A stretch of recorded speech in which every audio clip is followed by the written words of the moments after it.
It's been called an army of thieves and cutthroats. I had gotten in some trouble back in the States. A band of hired killers. I was in the Australian Army and I was kicked out. But from the burning sands of northern Africa to the jungles of South America, whenever the odds are long and the battle fierce, the French Foreign Legion has been called into action.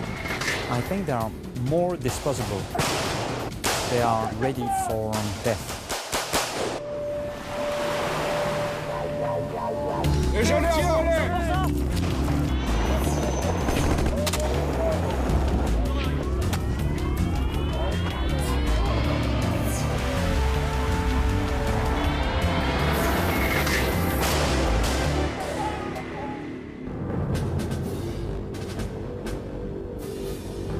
The Persian Gulf, 1991.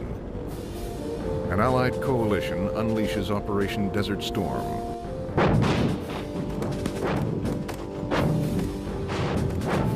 American forces lead the assault.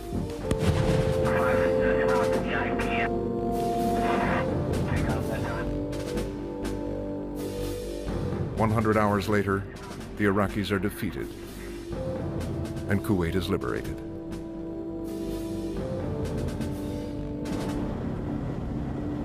Over 30 nations came together to form the coalition.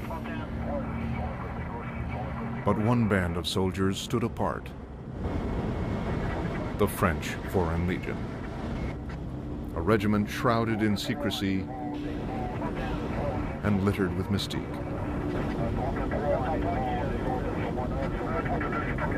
They shouldered a heavy burden: guard the coalition's left flank from counterattack. General Norman Schwarzkopf commanded the Allied coalition. The Legion did a great job. They had the mobility that was required for that kind of an operation. A lot of people said when we proposed the operation in the first place, we'd bogged down in the sand or we'd hit the rocks or something like that. They didn't at all. So that was really the ideal role for them.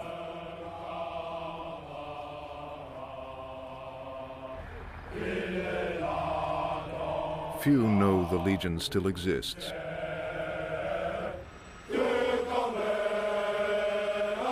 Even fewer have been inside. Since its inception nearly 2 centuries ago, the Legion goes where a legionnaire is most needed. They're part of the regular French army. But no one holding a French passport is allowed to join. Only foreigners can enlist. And once you're in, you may not make it out.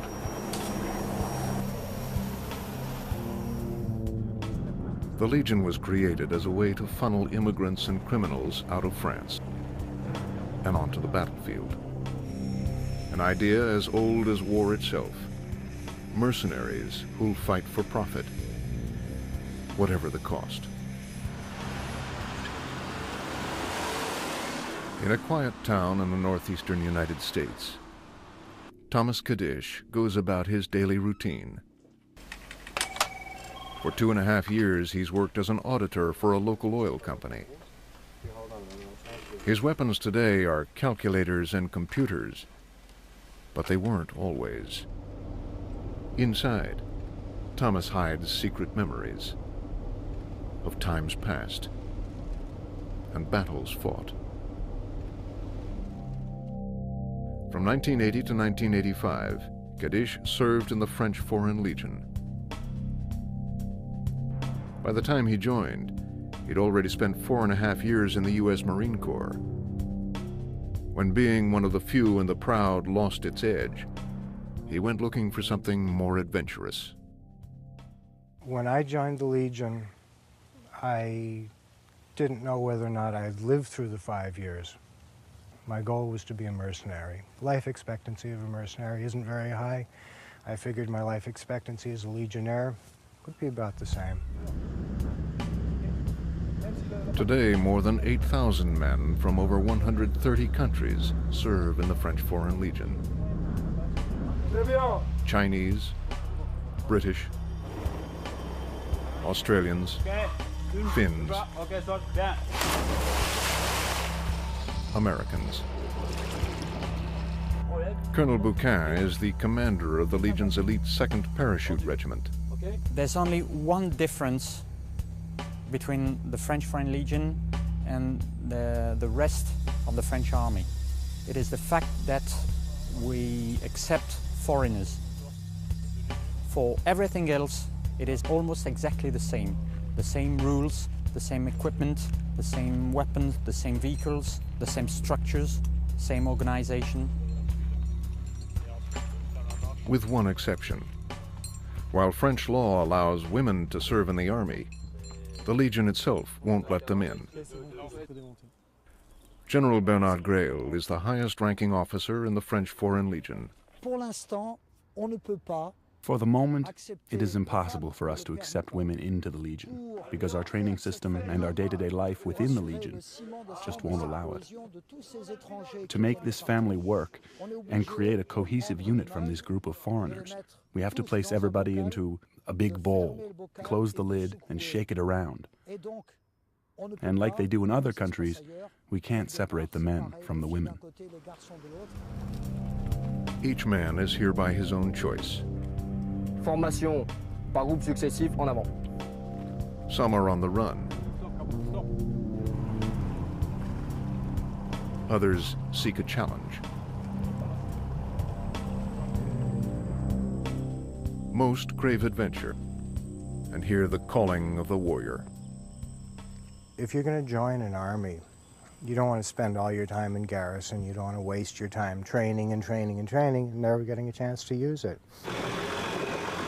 If you join the Legion, more likely than not, you're going to go to combat.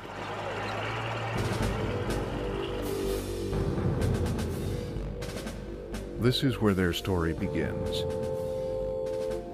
Paris, Fort de Nogent, the entry point into the Legion. Millions of men have passed through these gates into a dark and secretive world where only 1 in 12 is accepted. A fierce competition to be one of the chosen few.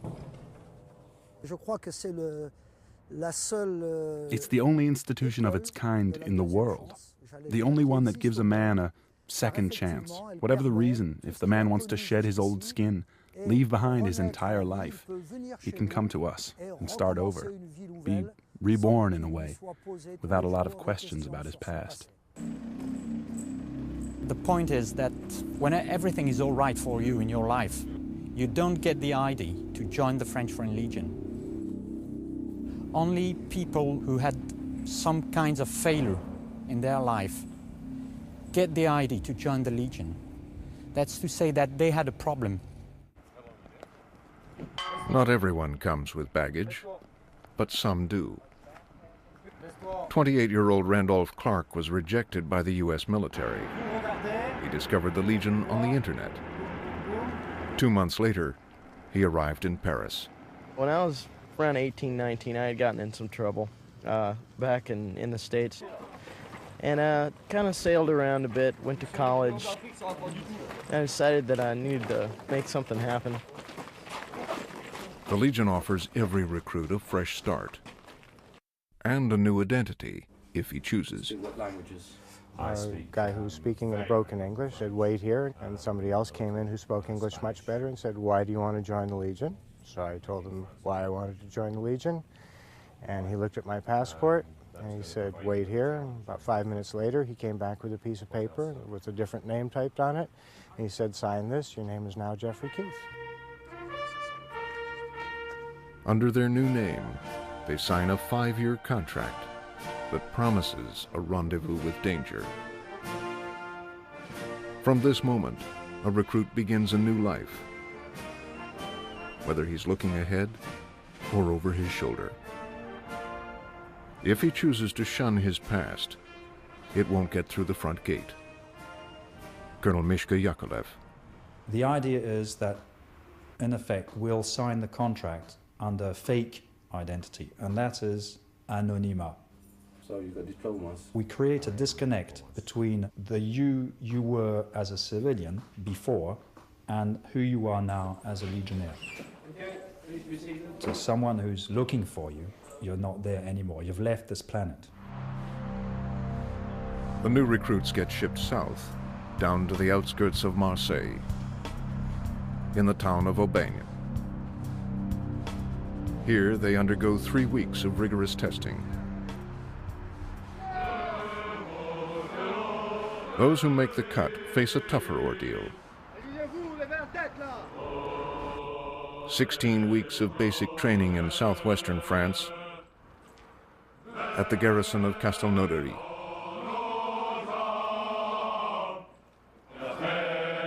Few recruits know what goes on here, but the rumors alone drive some away. We heard that people got beaten to death in training, and if you made a mistake, you could get shot, and that their live fire exercises were really live fire. We'd heard things like that and wondered whether or not they were true. The truth itself is tough enough. The pounding begins immediately. An intense test of physical fitness, mental well-being, and the sheer will to live. They have a different style than the Americans. It's a lot of physical. It's you go, you go, you go, you go, you go. You have no choice. You know, don't sit down, don't cry about it. You go. You're a legionnaire. Legionnaires train as they would fight, and fight as they train. And they're trained to be expendable. More often than not, they are sent to some of the most dangerous places in the world. They usually like to send the Legion first because if things do work out fine, then they can give the glory to the French army. And if they don't, well, so a few foreigners got killed. No big deal. 1997. Chaos breaks out in the Republic of Congo. Thousands of Europeans are trapped in the middle of a civil war. Most European governments stand silently in the wings, too nervous to intervene. But the French have an option the others lack. An army of foreigners willing to fight for France, or die trying. I think they are more disposable. They have accepted to give their life for their new family. They are eventually ready for death.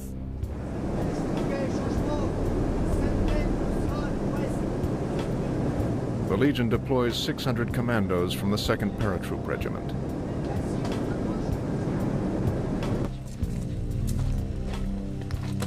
On the ground, they encounter the legacy of France's colonial past. Anti-French sentiment on both sides makes the Legionnaires targets themselves. After days of attacks and counterattacks, they round up the foreign nationals and shepherd them to the airport. One Legionnaire is killed. 5 others gravely wounded. Ian Lawson is a 13-year veteran of French Foreign Legion. We evacuated 6,500 people over there in just under 2 weeks. Some refused to go in to do the job. They said it was too dangerous. We were asked to do it, went and we did the job. Showed the world that we could do it. But that's the way it goes. That idea is drilled into every recruit at Castelnaudary. Once the order is given, the mission is sacred. And it will be accomplished. But at what cost?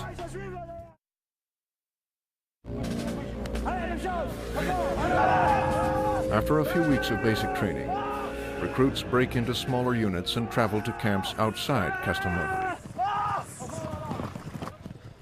A 20-minute drive to the north is a secluded French Foreign Legion installation known as the Farm.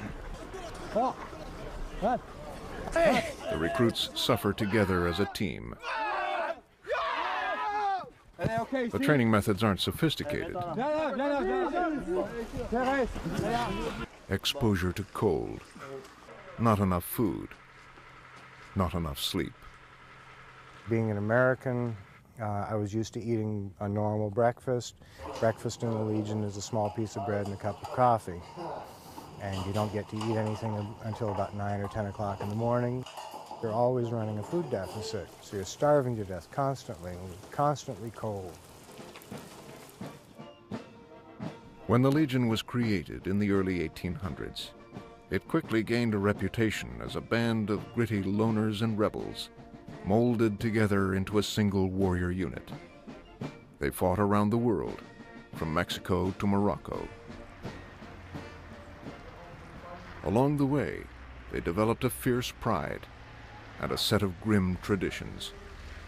One is known as March or Die.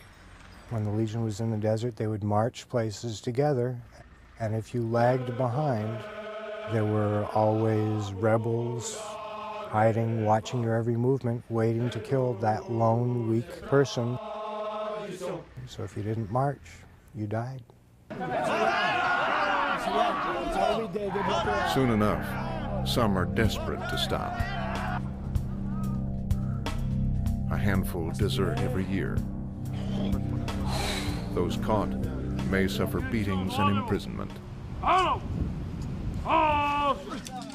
The Legion's history of brutality is well documented, but also well hidden.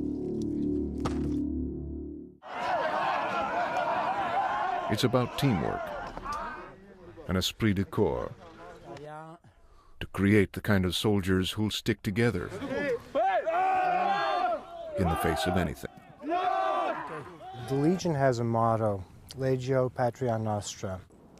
The Legion is our homeland. You give up all your ties to everything else and you swear allegiance to the Legion.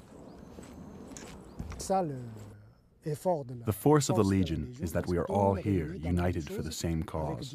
Different cultures, different traditions, different religions, different colors, and different mentalities.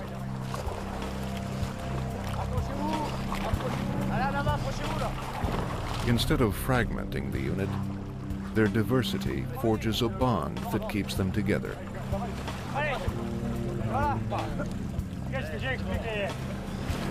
After a while, nationalities fade away. It's first month, you're an American. But after a while, once we get to know your comrades, then that fades away. You're no longer an American. Since the Legion has 100-odd nationalities serving, it can draw on the experience of just about every nation in the world. So rather than having a unique way of doing things, the Legion can provide 100 different ways of doing things. Another force bonds the soldiers together.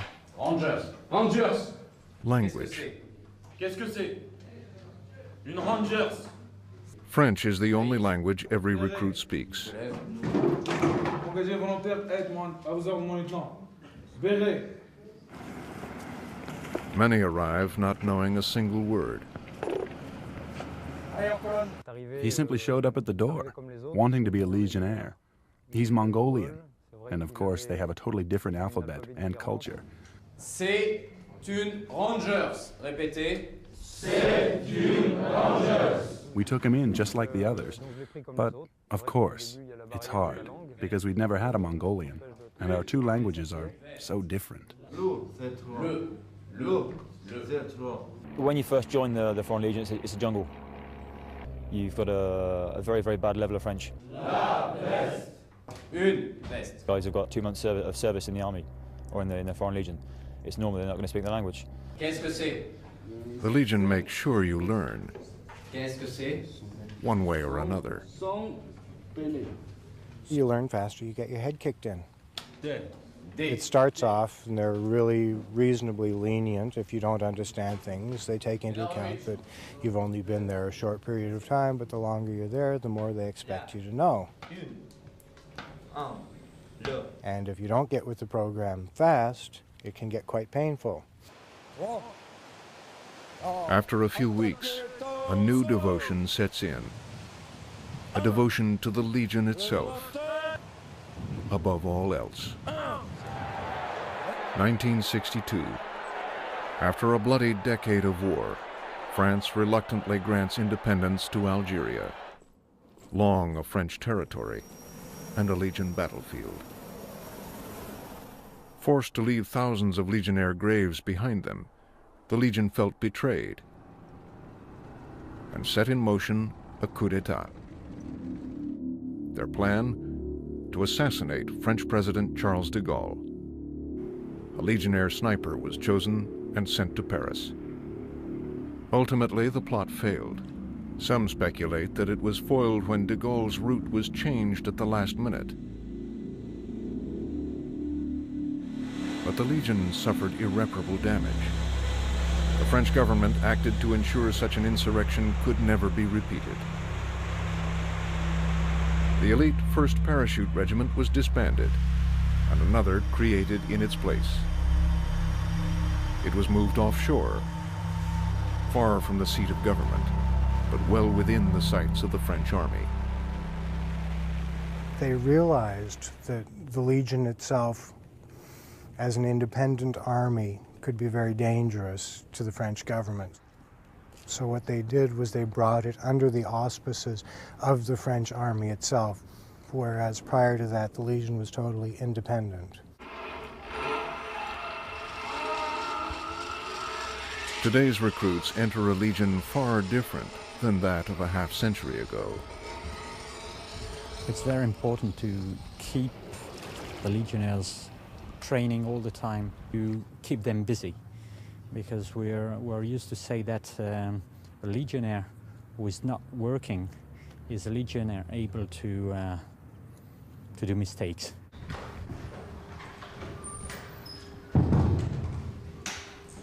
Discipline, dedication, and loyalty are the order of the day.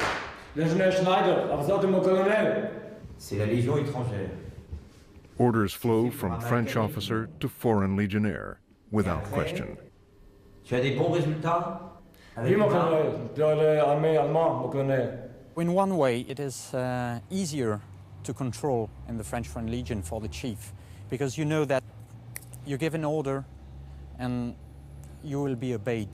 On fait un bond de 200 mètres toujours en essayant de trouver un point d'observation. When a guy asks to move a mountain, the colonel turns around and says, right, tomorrow I move that, we will do it because he said to do it. It's not blind brainwashing. It's if he says that it can be done, well, okay, fine, it can be done. Recruits are taught to ignore the political or moral implications of their mission. Where the government decides to send you, that's where they send you. If you start to toss back and forth, well, politically this is wrong, then you think twice about fulfilling your mission. Then you lose that edge that you had. They are looking for a family, they are looking for a place where they have a specific job, where they get orders, where they don't have to think, where they just have to obey, and they are looking for some kind of security in this new place they have chosen for their life. For those who keep going, a proud moment awaits at the finish line. After 1 month of basic training, the recruits are considered Legionnaires, fit to wear the képi blanc, the Legion's trademark white hat.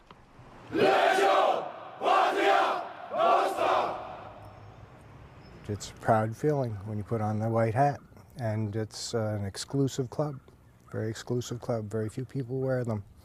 Nous promettons de servir à mes collègues et fidélité. Once you become a Legionnaire after that 1 month period of time, then the training really starts.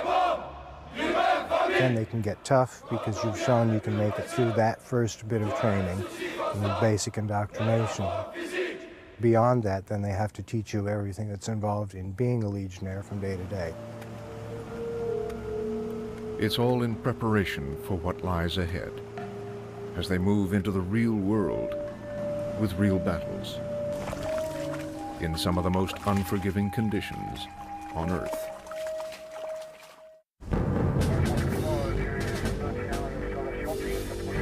For almost 2 centuries, the desert has been a battleground for the French Foreign Legion.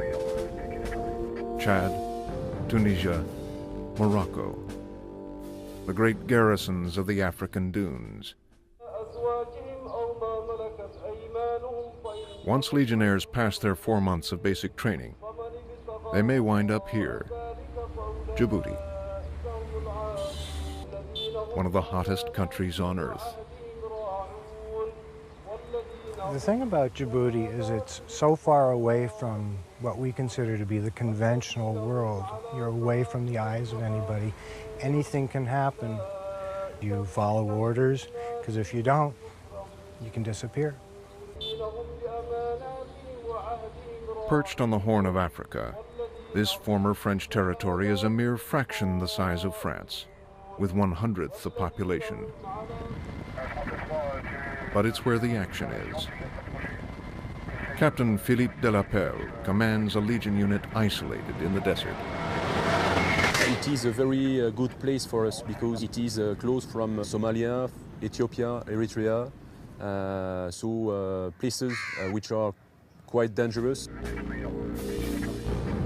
The Legion has come at the request of the Djibouti government to guard the borders and thwart terrorists looking for a new home. 11, 12, 13 en avant. Direction, plein ouest, pointe à atteindre, entrée ouest de Tadjoura. Itinéraire. It's difficult, dangerous work. Out here they have a saying. 12, 12, ici 10, parlez. Only 3 things can live in this desert: snakes, scorpions, and French Legionnaires. To learn how to survive in these extreme conditions, new Legionnaires hit the beach at Arta Plage, the desert training center, home to the Legion's 1-month graduate course of the sands. I think training in the desert is very important for us. The French soldiers are numerous in Africa, and we have to know the specific conditions of fighting in desert. It's a very good school for us to be here in Djibouti. Allez, suivant. Allez, bagatelle. Regarde. Voilà derrière. Regarde. Bagatelle. Regarde. Gauche droite. Gauche droite. Early each morning, Legionnaires like Wolf Gren awake for desert commando training. Gauche droite. Gauche droite. Coup de boule. I'm expecting a physical effort. I want to find out how much I'm capable, mentally and physically. And of course I'm searching of adventure. Even at 6 a.m., the mercury climbs above 100 degrees.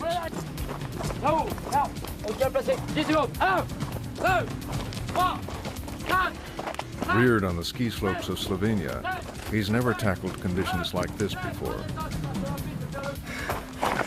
He's been kept awake for the past 36 hours. He paddled all night, then did a forced march until 4 a.m.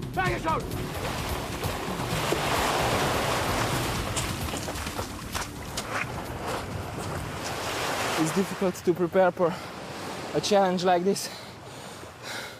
It's one time, it's the last, I hope.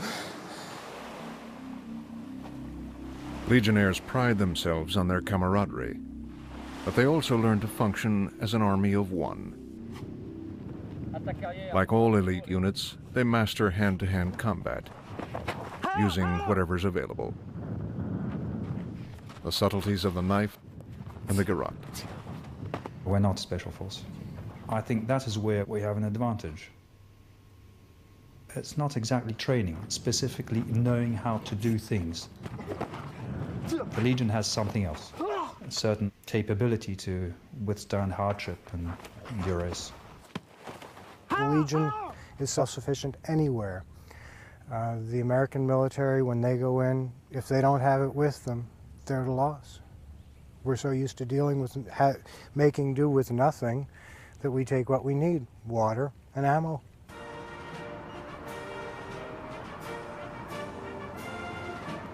Time and again, the Legionnaires have tested their capacity to survive against all odds. 1954, Indochina. After an epic 56-day siege, Legionnaires surrender at Dien Bien Phu. It's the beginning of the end for the French in Southeast Asia. After nearly a decade of war, 10,000 Legionnaires have perished. But for those who fought on against overwhelming odds, it was a part of something ingrained into every Legionnaire, the notion they would rather die than surrender. He wants to give absolutely everything to the Legion. In the worst battle situations, that's where a Legionnaire truly shows himself. In the last century, over 30,000 Legionnaires have died in combat, a casualty rate of 1 in 10. This is the mainstay of their grim legacy. A Legionnaire knows that one day or another, without wishing it, he may not come back from a mission. I think that they all have this understanding. There's a famous French general, General Négrier, who said, "Vous êtes légionnaire pour mourir, je vous envoie où l'on meurt." You're a legionnaire to die, I'll send you where you can die. When you join the Legion, death is just another one of those things that happens. It's accepted. You got to be aware of you could go to another country and fight and die for a different country. And for me, that was a chance I'm willing to take. In an era of burgeoning civil war, the Legion is more active than ever. There is always the chance that we'll be called into, as it's happening now in Afghanistan. We've already operated in Kosovo. There's a chance we might be called into Macedonia. Our company has already operated in Chad. And the Legion, throughout its history, has always operated in any hotspot in the world. With its global reach, the Legion once again came under attack as the enforcer of French colonialism. Algeria in the 1960s was the low point. Desperate for independence, Algerian freedom fighters faced off against the Legion. For years the battle raged. Thousands on both sides died. In the end, the Legion was not only defeated, but denounced for its brutality. Not everything is peaches and cream. The world is a rough place for a lot of people. Just because things are cushy here in America for most people doesn't mean that that's what they are elsewhere in the world.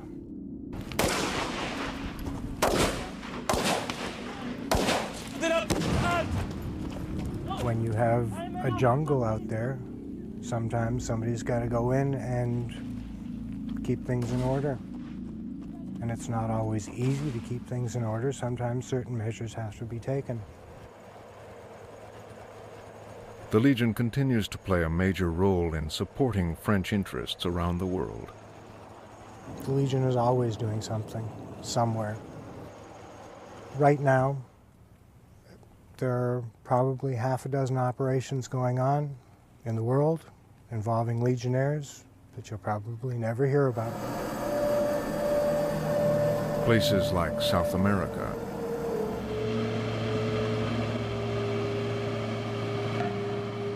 where Legionnaires come face to face with the hidden dangers of the Amazon.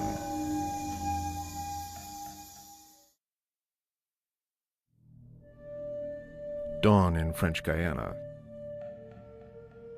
an ocean away from the Eiffel Tower. A little piece of France in the jungles of the Amazon. Sunrise reveals the tranquil beauty of this wilderness. And something else. This is Camp Zutz, jungle training, Foreign Legion style.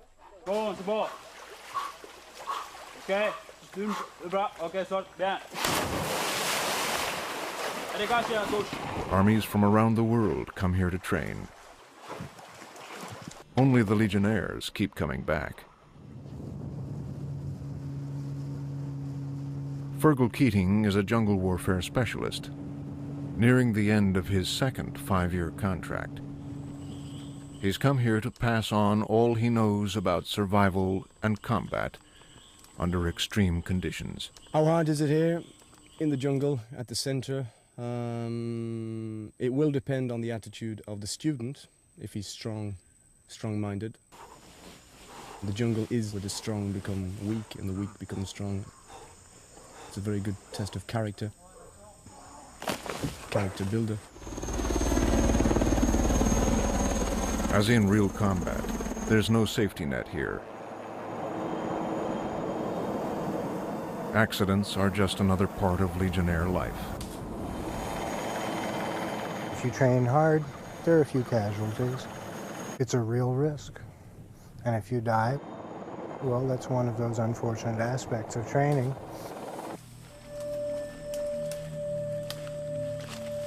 We send the Legionnaires out into the jungle to live, survive, and fight in this environment. Basically, they will have to live off the land. We'll put them more or less through a tough time, but we won't really annihilate them, if you like.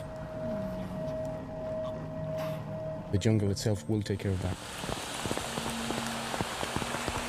The thing that makes a Legionnaire tougher than any other soldier in the world is it's a mental toughness.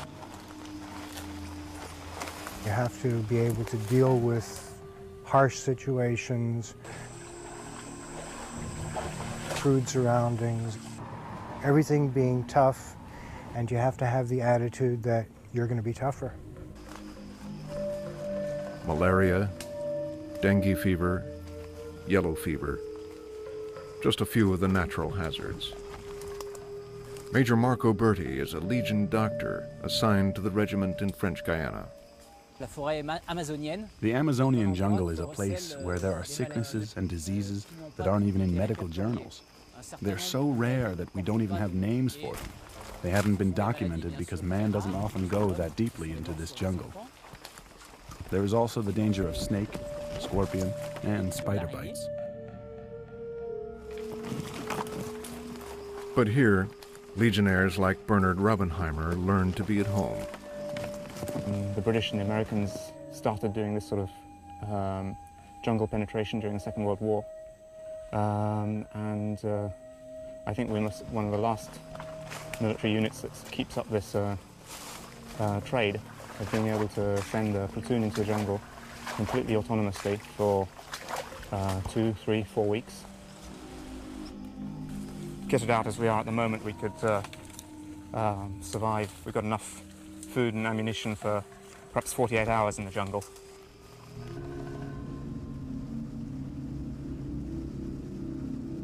Out here, the Legion has 2 missions. To protect this French territory against smuggling and drug running, and to guard the European Space Agency's Ariane rocket program from the ever-increasing threat of terrorism.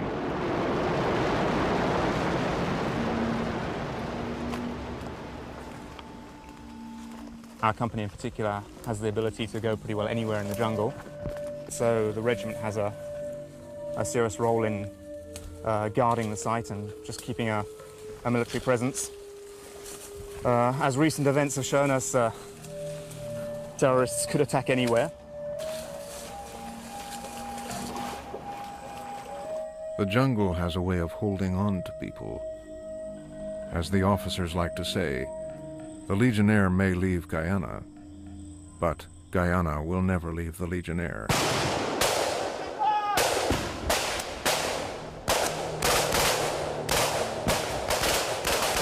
He will get out of the jungle after 3 weeks of an operation. He will be a changed man. Just to say that, he will be a very changed man.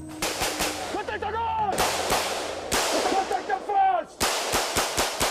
Protect the wall!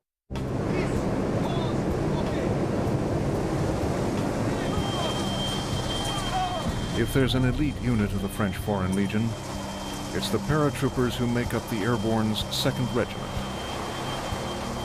Based on the island of Corsica, just off the coast of southern France, these men are the best the Legion has to offer. Here at Camp Rafale, 1,100 Legionnaires and 60 French officers hone their skills to a fighting edge. Their reward? The top combat assignments in the Legion. There's nobody in the regiment who doesn't jump. Everybody has to jump. If you're a clerk, if you're a cook, doesn't matter what you do, you still jump.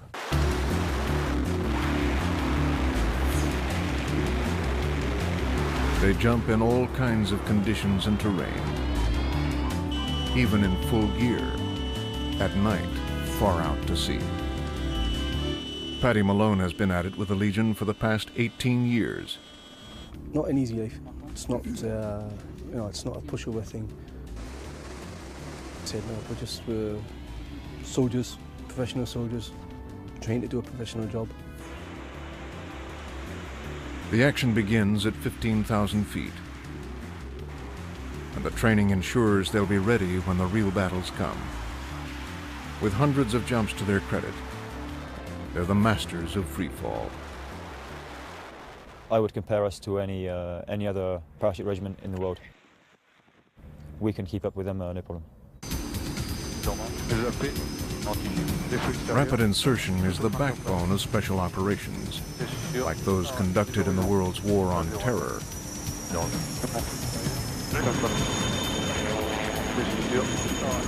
Small commando units made up of 7-man teams race against the clock.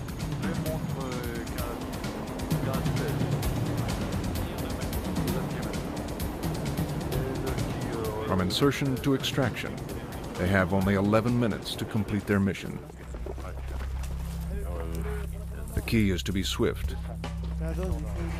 silent, and deadly.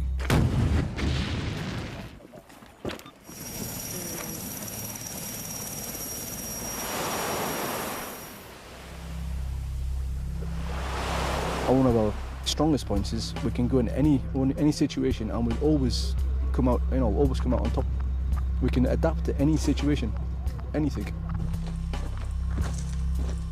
Or go into the mountains or go on the plains, we don't care. Just go in there and get it done, go in there and get the job done to prove our reputation, to prove that we are what we are and we can do what we do, That we are as good as people say we are. Today's Legionnaire may be technologically superior to his predecessor, but both share a common origin. Inside, the Legionnaires are the same they were 50, 100 years ago. When they joined, they learned to build an armor. Outside, they are really strong men, good warriors, very disciplined. They look impressive. But each of them has a hidden face. No matter their reason for joining, their willingness to face death makes them the perfect soldiers. When he enlists, a Legionnaire puts his fate in his commander's hands. No questions asked. If we get sent somewhere to fight, either we finish it or we stay. Basically, the French army's got no scruples whatsoever to send us to places where you die. Because we're foreigners. Serving under the banner of the United Nations hasn't thrown off their stride. In 1993, we're in Sarajevo. We had to wear the Berry Blue. There was a big, big discussion, should the Foreign Legion wear a Berry Blue? If you get sent to do that particular job, to fill in that particular task, the colour of the beret doesn't matter. For us, it comes within. What will never change is the way Legionnaires and the Legion see each other. I think the Legion will always remain a home for some people who had troubles in their life and who wants to find something hard to realize themselves. That's what makes the Legion unique.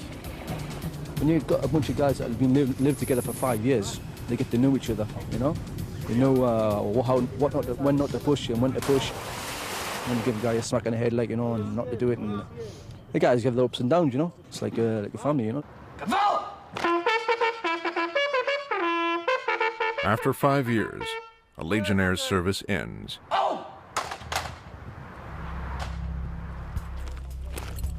Chances are, he's gone through combat. If so, odds are 1 in 10 he didn't make it out alive. If he survives combat and serves out his contract, he's free to leave. Before he does, he has a choice.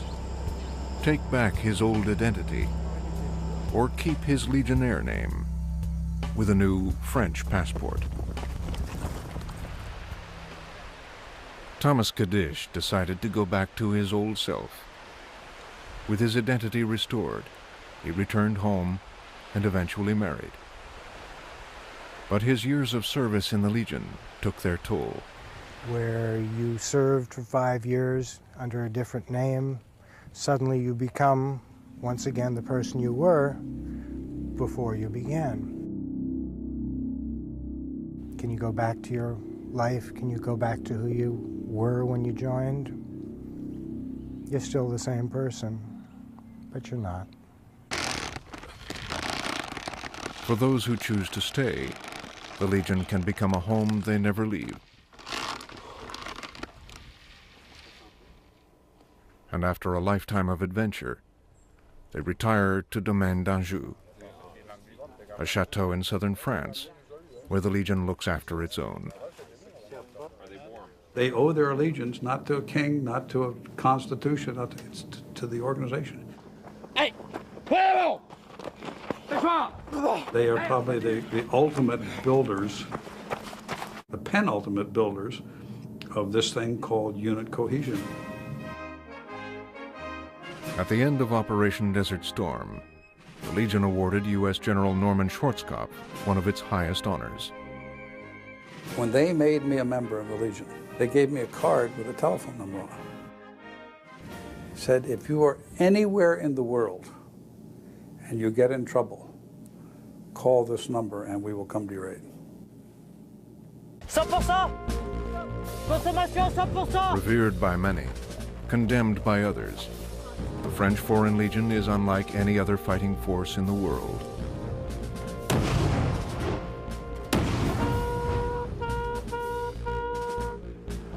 An army within an army. A depository for the world's misfits, adventurers, and romantics. Legionnaires live by a code of honor based on discipline, solidarity, and respect. They fight for France, but swear allegiance only to each other.